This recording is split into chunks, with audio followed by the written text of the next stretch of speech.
I'll admit it, everyone. Honestly, I was wrong. This was the first game that really forced me to be brutally honest with you, because usually I can play any new release for about 8 hours, and that's enough to form an impression, even if it's missing some details. But with Silksong, I couldn't. I had to actually finish the game to really compare it to the first one and give it the fair chance it deserves. And I promise you, if anything changed my opinion along the way, I'd make this video. Well, guess what? It did. And today I'm here to talk about everything that completely changed my mind. At first, I told you this game felt weaker than Hollow Knight, but now I can confidently say Silksong stands right next to it. Think of it like this. If Hollow Knight was Dark Souls, then Silksong is Sekiro. That's the exact difference I felt. Speed, skill, reaction time, and fast decision-making take center stage here, much more than patience and memorizing patterns like in the first game. Does that mean one is better than the other? Not at all. It depends on what you enjoy. Personally, I see greatness in both. Now let's get into the details. First, success. This game earned it. Even people who don't usually like it respect how well it did.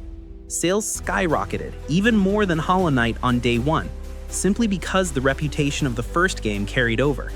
People rushed to buy it without hesitation, and believe me, it deserves every bit of that hype. For me, this is already a strong contender for Game of the Year. The competition will be fierce, but it has what it takes. The gameplay experience is different, boss fights especially. At first I thought too many of them lacked originality, but I was wrong. Later in the game, I faced some of the best designed bosses in the entire series. They had charisma, style, and intensity I didn't even see in the first game. I won't spoil anything, but trust me, I was shocked at how good some of these fights were. When it comes to lore though, I still think Hollow Knight has the edge. Its dark atmosphere and deep story remain unmatched. Most players don't pay too much attention to the hidden lore told through NPCs or item descriptions, but for those who do, you'll see what I mean. Silksong has some great surprises, but it's not as heavy or as deep as the original. Let's talk about the main character. Many people misunderstand. Yes, the name literally translates to hornet, but in the world of the game, she's not a wasp. She belongs to a completely different lineage, tied to spiders and another ancient faction. This is huge for the story, but I'll save those details for when I cover the lore fully. And honestly, I'm glad this time the lead is female, done naturally, without any forced agendas. It proves you don't need to push politics into games for players to connect. When developers focus on passion and craft, the results speak for itself. Gameplay, it's tough, tougher than the first one. Hollow Knight gave you time to adapt, but here you're thrown straight into fast-paced action. Timing, dodging, and precision are critical. You can't just button mash and hope to win. The combat rewards skill and practice, and I can already tell this game will have an amazing speedrunning community.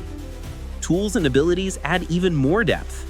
I was surprised by mechanics like advanced parrying and protective tools that make healing mid-battle more strategic. The new skills changed the entire way I play, and they're executed beautifully. Yes, it borrows a lot from classic Metroidvania games like Castlevania Symphony of the Night, and that's a compliment. It combines exploration, skill progression, and unpredictable enemies in a way that feels challenging but rewarding. Money and resources are harder to manage compared to the first game, which forces you to explore more and grind. It's tougher, but also more rewarding when you progress. And then there are the NPCs. Once again, their personalities and charm shine. The designs are creative, cute, and full of life. It made me fall in love with the world all over again. So, is Silksong revolutionary? No, but it improves on so many aspects of Hollow Knight that it stands tall in its own right. For me, it's like the Sekiro to Dark Souls, a different approach, but equally brilliant. My final score is a solid 8 out of 10, exactly the same rating I gave Hollow Knight.